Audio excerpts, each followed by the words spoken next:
Bonjour et bienvenue à Vie de foi. Cette semaine, nous parlons comment nous pouvons éviter les détours pour entrer dans notre destinée.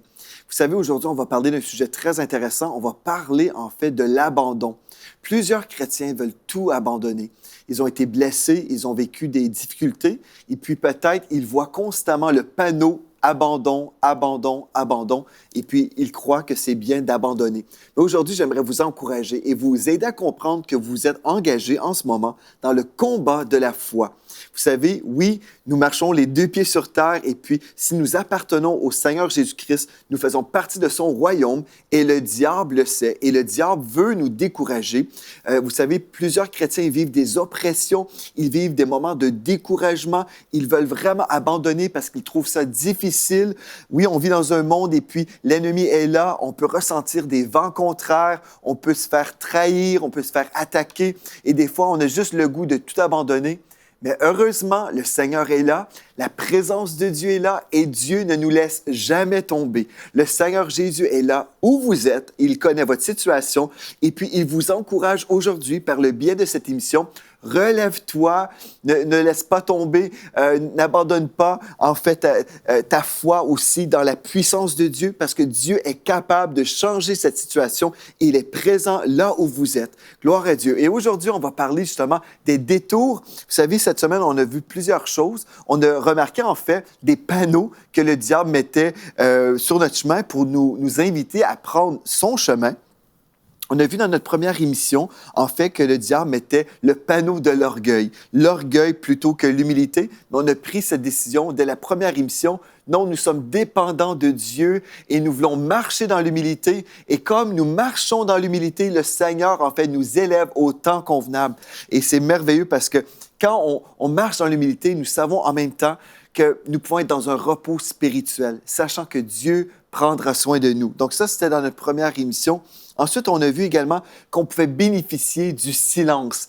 Il y a plusieurs opinions, tout le monde commente plein de choses finalement. Les gens commentent sur tout et on s'imagine parfois qu'on doit s'exprimer sur tout. Mais on a compris que non, en fait, on peut choisir le silence quand c'est le bon temps. On a aussi précisé que oui, on doit ouvrir la bouche pour prêcher l'Évangile et puis pour défendre des injustices. Mais on a compris aussi que c'était permis d'être silencieux. C'était permis. On pouvait aussi entrer dans ce repos des jugements et ne pas juger tout le monde comme plusieurs chrétiens le font parce que ces chrétiens, en fait, tournent en rond, ils prennent des détours plutôt que d'avancer avec le Seigneur. Dans notre troisième émission, on a vu, en fait, qu'on pouvait entrer dans la patience et le repos de la foi plutôt que d'être impatient et de se comparer. Et puis, bref, on a vu que c'est le Seigneur qui est vraiment notre agent de promotion et puis Dieu a des saisons précises pour chacun de ses enfants. Donc, si je me compare avec mon voisin, c'est vraiment un non-sens parce que mon voisin n'a pas mon appel. Je suis unique, vous êtes unique. Nous avons tous des saisons précises que Dieu a préparées pour nous. Donc, on a vu qu'on pouvait entrer dans un repos de foi, croyant en Dieu pour vraiment sa provision dans nos vies et son avancement ou sa touche qui nous permet d'avancer. Et puis hier, on a vu en fait que la croissance spirituelle était vraiment une vision importante. On doit comprendre que Dieu peut utiliser en fait des offenses pour trier et trouver les personnes qui vont vraiment valoriser sa parole. Donc, on a vu hier qu'on ne voulait pas être offensé, on voulait surmonter les offenses pour vraiment servir le Seigneur de tout notre cœur et d'une façon fidèle. Donc ça, c'était hier. Et aujourd'hui, on va parler de la constance et l'abandon. Donc le Seigneur nous dirige et puis le panneau du Seigneur, on peut lire dessus, c'est la constance. Demeurez sur l'autoroute de votre destinée. Mais le diable, lui, va dire abandon. Il va vous inviter à prendre cette sortie. Et puis, il y a plusieurs chrétiens qui sont garés dans cette place de l'abandon. Ils sont découragés, peut-être amers aussi, mais Dieu vous dit non, ne prends pas cette sortie. Continue avec moi.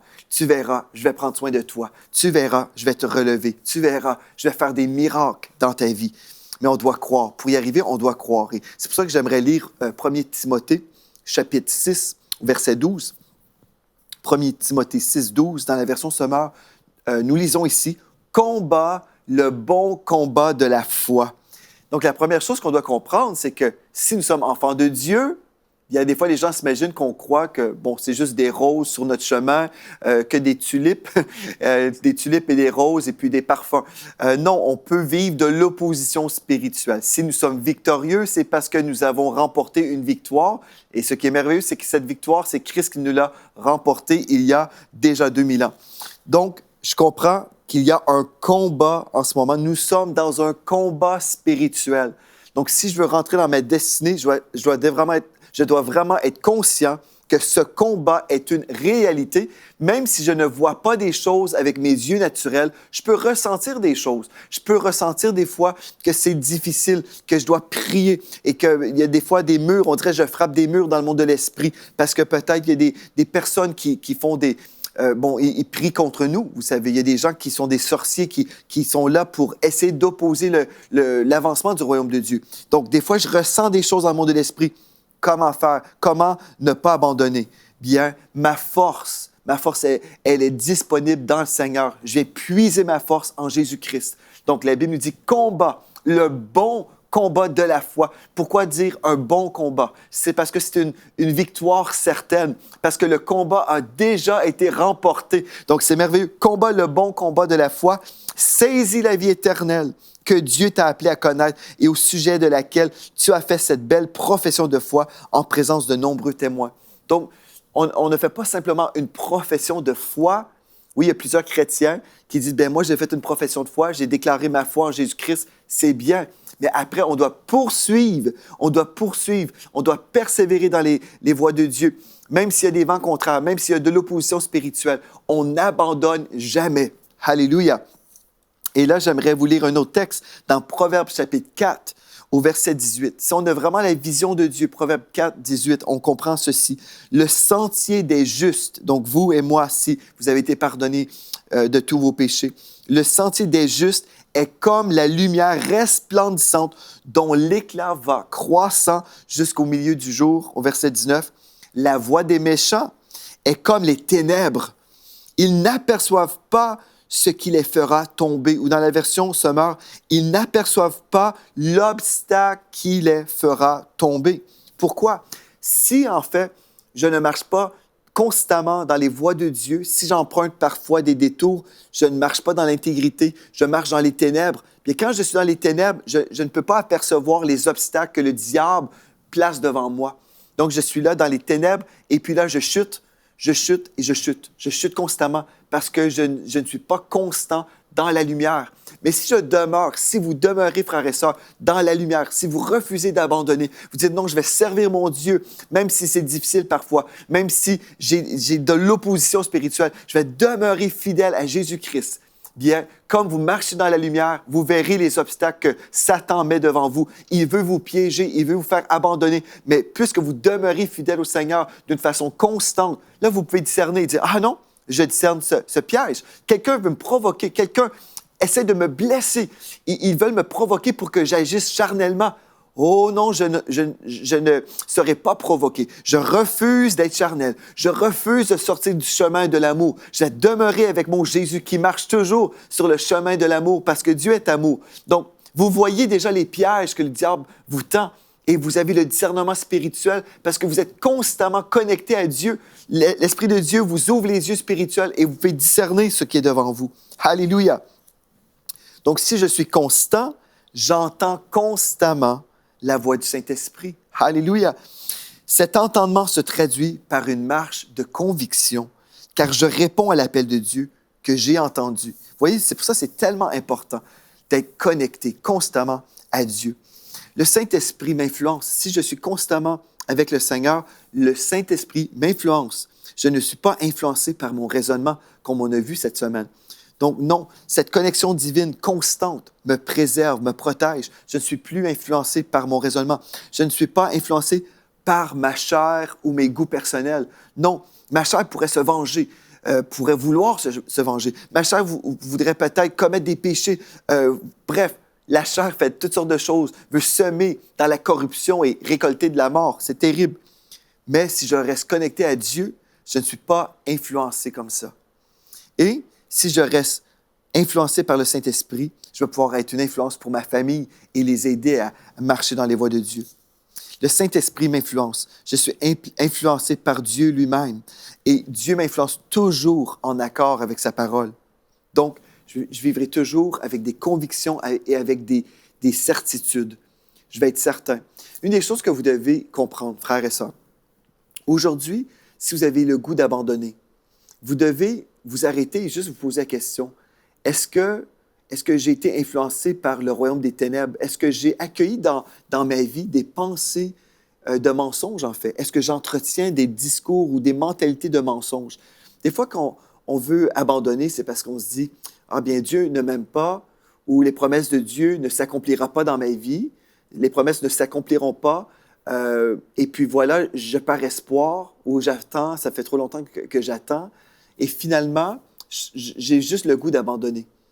Mais si vous êtes dans cet état d'âme en ce moment et vous avez le désir de tout abandonner, j'aimerais vous inviter à vous remettre en question et juste vous arrêter. La Bible nous dit, l'homme est comme les pensées de son âme. Donc, si je pense comme le diable, je vais vouloir le suivre, sans savoir, sans le réaliser en fait.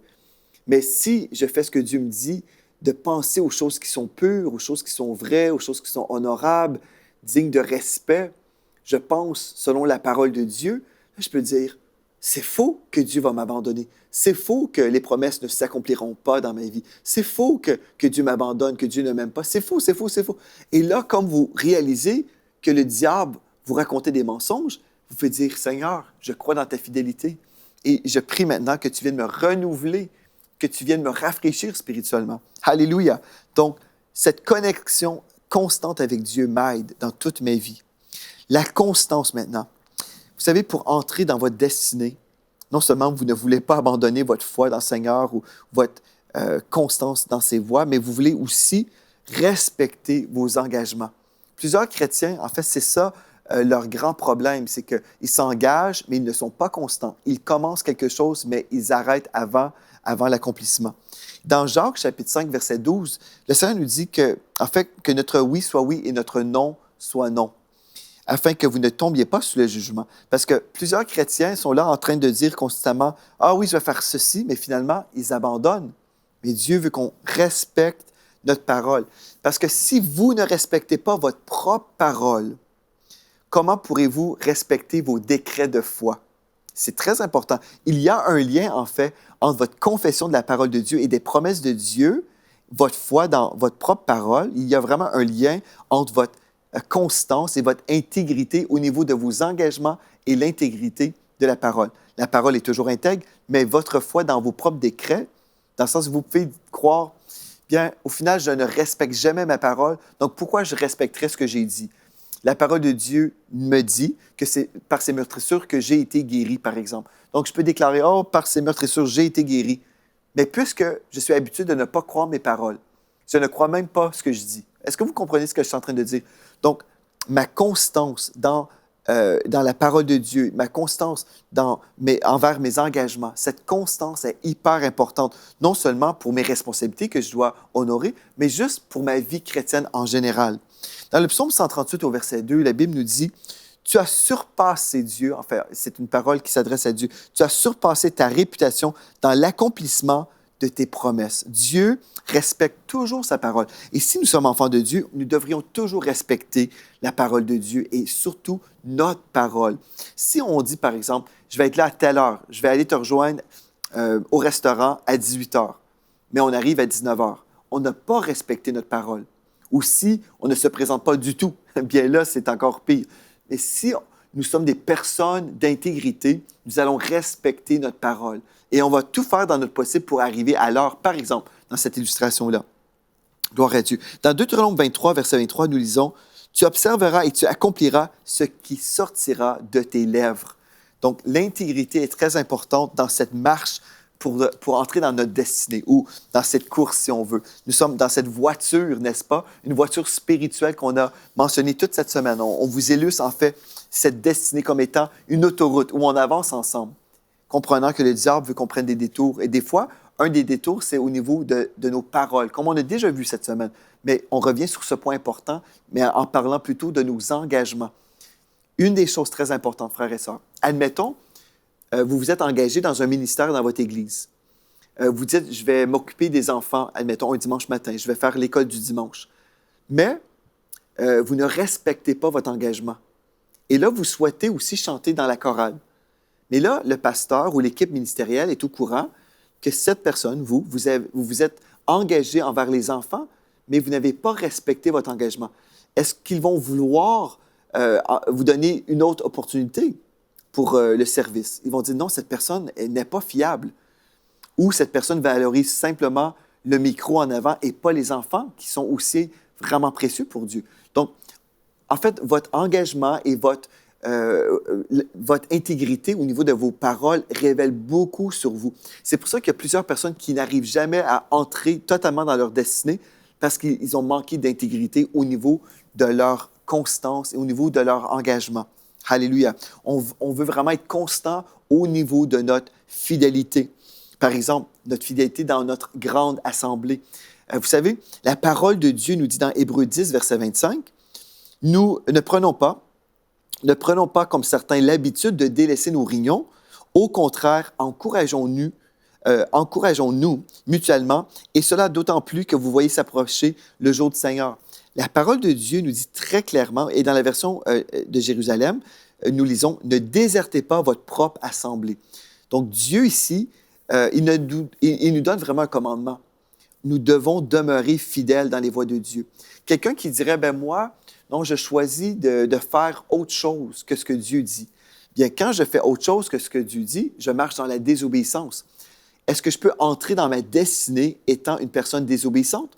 Si Dieu dit, voici l'autoroute de ma bénédiction, voici le chemin, restez sur ce chemin-là. Et je dis, non, moi, je vais prendre un détour parce que, Seigneur, ton chemin, non, je ne crois pas dans ton chemin. Je crois que mon idée, ma vision des choses est supérieure à ton idée, Seigneur. Seigneur, je refuse de me soumettre à ta parole. Et pour moi, j'aimerais vous dire, en fait, frères et sœurs, j'ai vu plusieurs personnes qui se disaient chrétiens, mais qui ne voulaient pas respecter la parole de Dieu. J'ai du mal à croire qu'une personne peut vraiment être chrétien, né de nouveau, et dire au Seigneur, non, Seigneur. Tu me parles? Non, Seigneur. Ma réponse à toi, Seigneur, non. Non, non, non, non. Vous allez être surpris par mes propos. Comment est-ce qu'un enfant de Dieu qui a fait de Jésus le Seigneur de sa vie, comment est-ce qu'on peut vraiment faire de Jésus le Seigneur de notre vie et lui dire non? Quand Jésus est le Seigneur de notre vie, il est notre maître. Donc, nous servons le Seigneur. Si Dieu nous dit de faire quelque chose, nous disons oui, Seigneur. Un chrétien qui dit non, Seigneur, j'aime pas ton idée, je refuse de me soumettre, et cette personne prend un détour, c'est clair, c'est certain. Le psaume 35, verset 18 nous dit « Je te louerai dans la grande assemblée, je te célébrerai au milieu d'un peuple nombreux. » Voilà ce que Dieu nous dit. Alléluia. Et vous savez, des fois, les gens ne veulent pas entendre la vérité sur ce que je suis en train de dire en ce moment. Mais on peut étudier plusieurs choses dans la parole de Dieu, on peut découvrir toutes les lois spirituelles, mais si notre réponse à Dieu, c'est « Non, je refuse, Seigneur, non. » Oui à la bénédiction, mais non à l'obéissance. Parce qu'ici, moi, je ne veux pas faire cette chose-là. Frères et sœurs, voulez-vous entrer dans votre destinée? Si vous dites, ouais, j'aimerais vraiment ça, entrer dans ma destinée, bien, je veux vous encourager à marcher dans l'obéissance. Tout simplement. Si vous dites, oui, mais Pasteur Joël, je vais être obligé de me repentir parce que quand j'ai quitté mon assemblée, par exemple, j'ai fait du mal aux gens, j'ai essayé même de faire une division, j'ai agi de telle façon et puis je vais devoir m'humilier si je fais ce que tu me dis. En fait, c'est ce que Dieu vous dit. Et vous savez, l'humilité, c'est une bonne chose. Et vous savez, moi, ce que j'ai découvert, c'est que Dieu est tellement merveilleux. Quand on est prêt à s'humilier, bien, Dieu nous pardonne. Et aussi, les gens dans nos églises sont prêts à nous pardonner également. Vous savez, si on cache notre transgression, la Bible nous dit qu'on ne prospère point. Donc, on ne veut pas cacher nos crimes, nos péchés, parce que de toute façon, Dieu connaît toutes choses. On est aussi bien de se repentir. Et puis, si vous dites, oui, mais ça va me coûter de l'orgueil. Bien, on a beaucoup d'orgueil de toute façon, n'est-ce pas? Donc, on peut dépenser beaucoup d'orgueil. Mais si vous dites, oui, mais ça va être gênant. Il vaut mieux se repentir et être sur le bon chemin, recalculer notre parcours et revenir sur le bon chemin que de passer toute une vie dans la rébellion. Vous savez, moi, je trouve que c'est pas si difficile que ça, se repentir. Parce que la Bible nous dit, tous ont péché et sont privés de la gloire de Dieu. Donc, si nous sommes tous honnêtes, nous avons tous commis des fautes, on a tous besoin de se repentir. Donc, pourquoi se justifier? Pourquoi essayer de se défendre?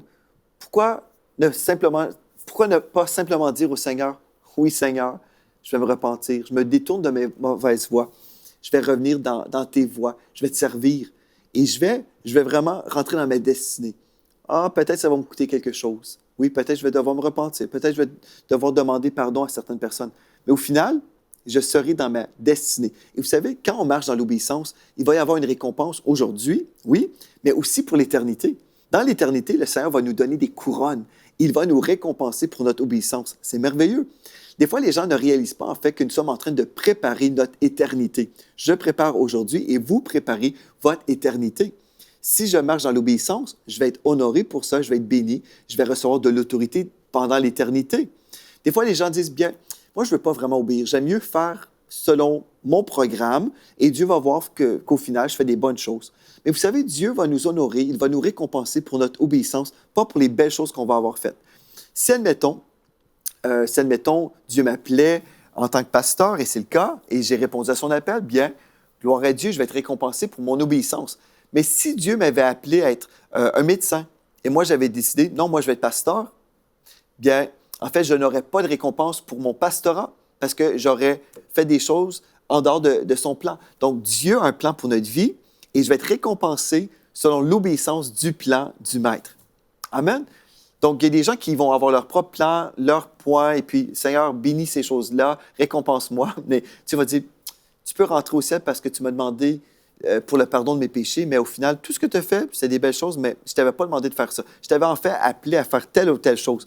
Donc, ce qui compte, c'est d'être connecté constamment au Seigneur, être constant dans notre relation pour que l'Esprit de Dieu puisse nous corriger, pour que l'Esprit de Dieu puisse nous rediriger et qu'on puisse aussi l'entendre pour savoir quand on a pris un mauvais chemin, quand on a pris un détour. Le Saint-Esprit, tout comme votre GPS, va vous dire recalculer, recalculer. On doit recalculer et reprendre le bon chemin pour arriver au bon port. Alléluia! Donc, la constance dans ma fidélité, ça, c'est hyper important. Et aussi la constance dans ma loyauté envers mes leaders spirituels. Vous savez, dans Juge chapitre 7, au verset 18, ici, j'aimerais vous lire un texte, c'est vraiment remarquable. Dans Juge chapitre 7, au verset 18, Gédéon a dit, « Quand je sonnerai de la trompette, ainsi que tous ceux qui seront avec moi, vous sonnerez aussi de la trompette. » Donc, il y avait un leader. On connaît l'histoire qui était pour y avoir une guerre ici. Et là, Gédéon, le leader, disait, « Bon, vous allez me voir, je vais sonner la trompette, et vous, quand ce sera le temps, vous allez sonner la trompette aussi. Et là, et vous direz, pour l'Éternel et pour Gédéon. » Pour l'Éternel et pour Gédéon. Des fois, on est là, on dit, non, moi, je sers le Seigneur. Oui, on sert le Seigneur, mais Dieu nous appelle aussi à servir dans une équipe ministérielle et reconnaître notre leader spirituel. Tout comme le peuple d'Israël qui disait, pour l'Éternel et pour Gédéon. Parce que quand je reconnais mon leader spirituel, ce qui se produit, je peux bénéficier de l'onction qui est sur sa vie. Dieu ne nous appelle pas à être isolés, à être indépendants, à être juste moi et le Saint-Esprit. Non, le Saint-Esprit qui a inspiré cette parole nous dit, en fait, pour l'Éternel et pour Gédéon. Aujourd'hui, qui est votre Gédéon? Qui est votre autorité spirituelle? Est-ce que vous travaillez dans une équipe ministérielle? Est-ce que vous travaillez dans une famille spirituelle? Avez-vous une vision pour l'avancement? Parce que oui, on peut se préoccuper de notre destinée personnelle, mais il y a une grande destinée, plus grande que la nôtre, la destinée d'un grand réveil mondial. Alléluia! Aujourd'hui, j'aimerais ça vous inviter à faire de Jésus-Christ le roi de votre vie, le maître, que vous puissiez soumettre vos plans au Seigneur et dire, Seigneur, pas ma volonté, mais que ta volonté s'accomplisse dans ma vie. J'aimerais ça vous présenter une vidéo d'un chant que j'ai fait qui déclare en fait « Jésus règne ». Est-ce que c'est votre décret aujourd'hui? Pouvez-vous vraiment dire « Jésus règne », que ce soit votre prière? Donc maintenant, j'aimerais vous présenter ce chant et que vous puissiez vraiment vous recueillir et croire de tout votre cœur que vous ne serez pas le maître ou le Seigneur de votre propre vie, mais véritablement, Jésus-Christ peut devenir le Seigneur de votre vie. Amen.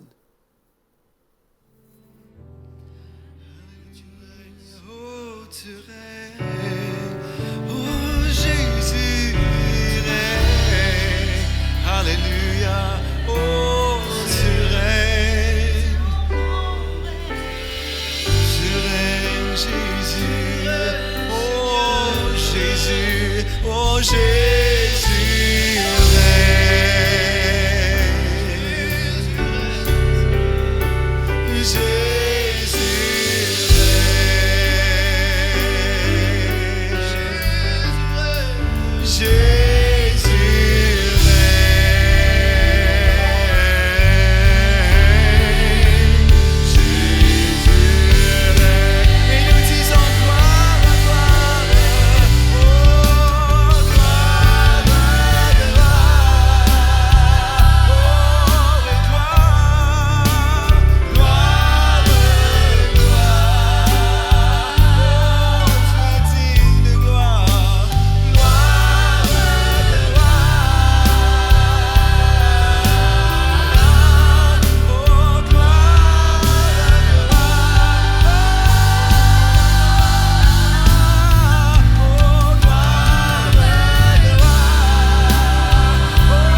Gloire à Dieu. Jésus peut régner dans votre vie. Est-ce que vous voulez donner votre vie à Jésus-Christ aujourd'hui? Je vous ai parlé, en fait, de la Seigneurie de Christ et comment vous pouvez toujours être constant dans ses voies, mais peut-être vous ne le connaissez pas. Aujourd'hui, vous pouvez tout simplement lui dire, « Seigneur Jésus, je reconnais que tu es mort sur la croix pour moi. Tu as payé pour ma dette de péché. Je te donne ma vie. Je reçois le pardon de tous mes péchés. Prends ma vie et fais de ma vie un chef-d'œuvre pour toi. » Et ensuite, déclarer, « Jésus règne dans ma vie », comme on vient d'entendre chanter.